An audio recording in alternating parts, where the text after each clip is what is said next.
Universitas Citra Bangsa Kupang, Prodi Farmasi semester 4 kelas B. Baik, di sini kami akan menyampaikan materi mengenai maserasi untuk memenuhi salah satu tugas mata kuliah fitokimia.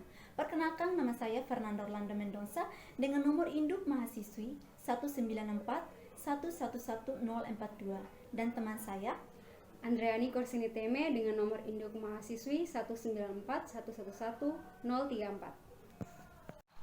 Baik, sebelum kita masuk dalam maserasi, yang pertama kita harus mengetahui dulu apa itu ekstraksi, karena maserasi merupakan satu metode dari ekstraksi.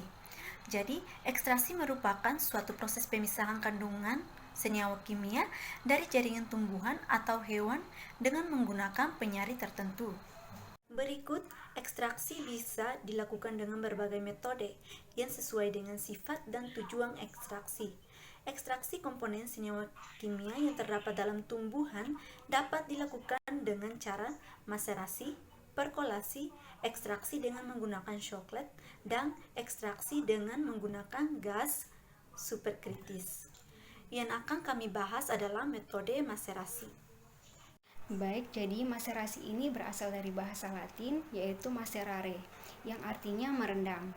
Jadi maserasi ini merupakan sediaan cair yang dibuat dengan cara mengekstraksi bahan nabati yang direndam menggunakan pelarut bukan air atau pelarut nonpolar atau setengah air, misalnya etanol encer, selama periode waktu tertentu sesuai dengan aturan yang ada dalam buku resmi kefarmasian. Baik, yang berikut adalah prinsip kerja maserasi.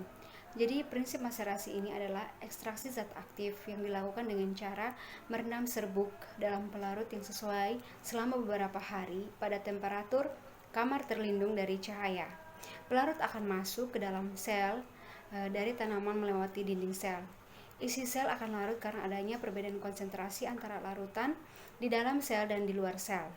Larutan yang konsentrasinya tinggi akan terdesak keluar dan digantikan oleh pelarut dengan konsentrasi yang rendah, dan ini terjadi proses difusi. Nah, peristiwa tersebut berulang sampai terjadi keseimbangan konsentrasi antara larutan di luar sel dan di dalam sel. Selama proses maserasi ini biasanya berkisar antara 2-14 hari. Dilakukan pengadukan atau pengocokan dan penggantian pelarut setiap hari. Pengocokan memungkinkan pelarut segar mengalir berulang-ulang masuk ke seluruh permukaan simplisia yang sudah halus. Maka endapan yang diperoleh ini akan dipisahkan dan filtratnya ini akan dipekatkan. Berikut adalah langkah-langkah pengerjaan maserasi, yaitu simplisia ini dimasukkan ke dalam wadah yang bersifat inert dan tertutup rapat pada suhu kamar. Yang berikut, simplisia ini direndam menggunakan pelarut yang cocok selama beberapa hari sambil sesekali diaduk. Pelarut yang digunakan dalam maserasi ini dapat bersifat bisa campur air seperti air itu sendiri yang disebut dengan pelarut polar. Dapat juga digunakan pelarut yang tidak dapat bercampur dengan air seperti aseton dan etil asetat, yang mana pelarut ini disebut sebagai pelarut non-polar atau pelarut organik. Nah, setelah proses ekstraksi selesai, pelarut ini dipisahkan dari sampelnya dengan cara penyaringan. Nah, maserat dipisahkan dari pelarutnya, dan maserat ataupun endapan ini dipekatkan dengan cara penguapan. Langkah-langkahnya dapat dilihat dari gambar. Simplisia dimasukkan ke dalam wadah yang bersifat inert dan tertutup rapat. Kemudian simplisia ini direndam dengan pelarut dan masuk pada tahap penyaringan dan kemudian pada tahap penguapan. Baik, yang berikut kita masuk dalam modifikasi metode maserasi. Jadi, dalam modifikasi metode maserasi terbagi menjadi beberapa macam, yaitu yang pertama digesti. Jadi, digesti adalah cara maserasi dengan menggunakan pemanasan lemah, yaitu pada suhu 40-50 derajat Celcius. Yang kedua yaitu maserasi dengan mesin pengaduk. Jadi pengguna mesin pengaduk berputar terus-menerus. Waktu proses maserasi dapat dipersingkat 6 sampai 24 jam. Yang ketiga yaitu remaserasi. Jadi cairan penyaring dibagi dua seluruh serbuk simplisia dimaserasi dengan cairan penyaring pertama. Sesudah digenap, tuangkan dan diperas ampas, dimaserasi lagi dengan cairan penyaring yang kedua. Yang keempat yaitu maserasi melingkar.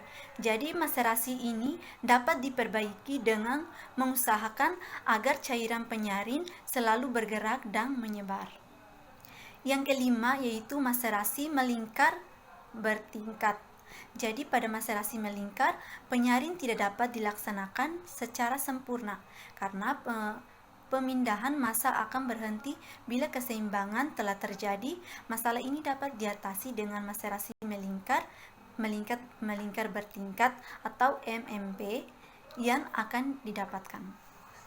Yang berikut, pelarut yang digunakan dalam metode maserasi sebagai berikut: air, etanol, atau eter.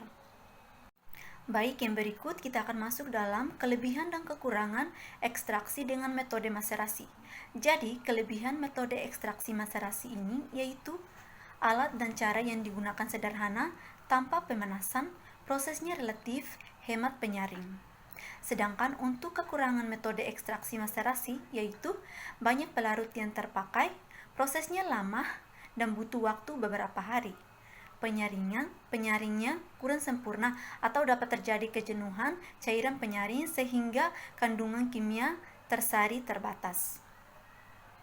Jadi hasil akhir yang diperoleh dari proses maserasi ini yaitu ekstrak kental atau liquid kental yang mengandung sari atau kandungan dari bahan baku tanaman tanpa adanya ampas tanaman.